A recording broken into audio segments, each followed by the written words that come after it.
Brought to you by Penguin.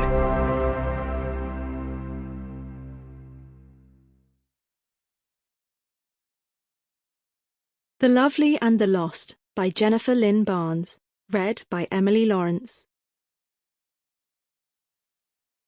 For Daniel, Matthew, Georgiana, and Joseph, and their dog Ginger, Dominic and Julian, and their dog Hazel, and Connor and Colin, and their dog Remy. With love, from Aunt Jen. Chapter 1. St. Jude was the patron saint of impossible causes. My foster brother took his namesake very seriously. In the 11 years since his mother had found me, half wild and dying in a ravine, I had never once known Jude to throw in the towel when the odds were stacked against him. Cady Bennett had never met a lost cause he did not immediately embrace with the whole of his overly optimistic soul. I was a testament to that sometimes endearing, sometimes frustrating aspect of Jude's personality, and so was the fact that he was currently standing in the middle of a party at Hangman's Ridge, holding an old-school boombox over his head and blasting 80s music in the direction of a girl who literally did not know his name. As in, I had literally heard her call him Kyle. Twice.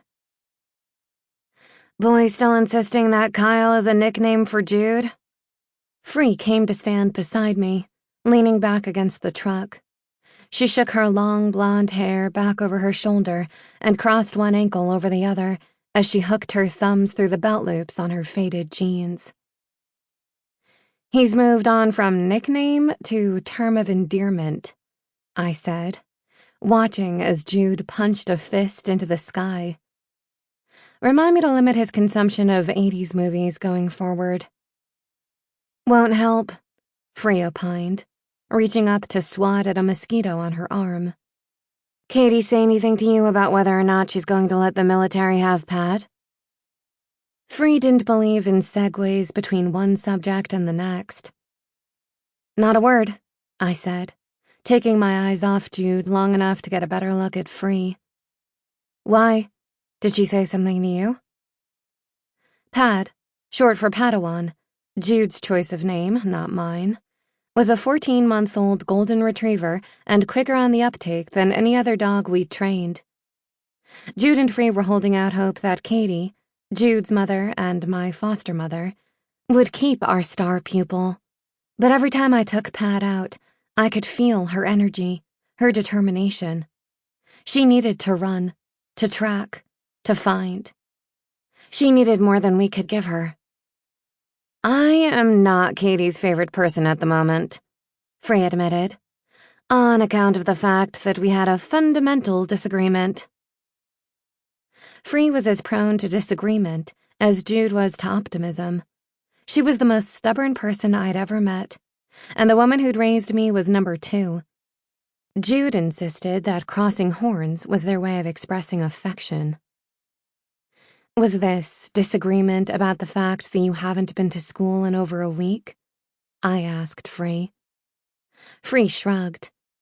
She was infamous in the Chester Falls public school system for 2 things: her perfect test scores and her less-than-perfect attendance. Free had a system. She aced every single test given during the semester, then skipped finals altogether, ultimately pulling home C's in every class. Free's parents, when this was first brought to their attention, had declared that they respected their daughter's individuality and right to make her own decisions. Cady, needless to say, did not. Our property backed up to the Morrows, and Free had spent as much time at our place growing up as she had at her own. Cady didn't treat her any differently than she treated Jude and me, and that meant that she and Free had their share of fundamental disagreements. You could just ask the teachers to let you take makeup tests, I pointed out. Then you wouldn't need to ask me whether or not Cady was selling Pad to an Army search and rescue unit. Sample complete. Ready to continue?